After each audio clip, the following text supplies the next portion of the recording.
جی بسم اللہ الرحمن الرحیم۔ السلام علیکم ورحمۃ اللہ وبرکاتہ۔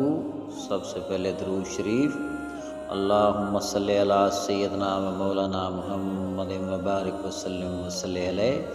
جی دوستو، آج کا موضوع ہے نبی کریم صلی اللہ علیہ وآلہ وسلم کا معجزہ اور ابو جہل کی ذلت۔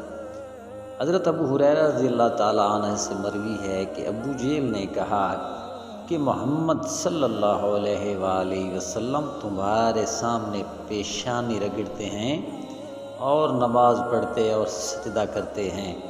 تو لوگوں نے کہا ہاں۔ ابو جہل کہنے لگا، قسم ہے لات اور عزی کی، اگر میرے سامنے اس نے ایسا کیا ہوتا تو میں اس کی گردن دبوچ دوں۔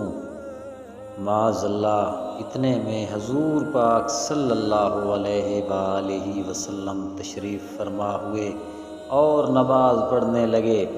اس نے ارادہ کیا کہ آپ کی گردن دبوچ دے۔ وہ اچانک آپ کے پاس آیا ہی تھا، لیکن ایڑیوں کے بل پیچھے کی طرف بھاگا اور بچاؤ کے لیے ہاتھ مار رہا تھا۔ لوگوں نے پوچھا تمہیں کیا ہو گیا؟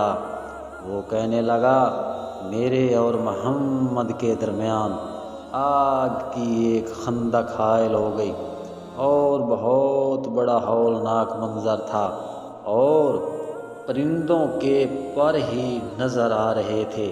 حضور پاک صلی اللہ علیہ وآلہ وسلم نے فرمایا، اگر میرے قریب آتا تو فرشتے اس کے اعضاء کو علیحدہ علیحدہ کر دیتے، یعنی ٹکڑے ٹکڑے کر دیتے۔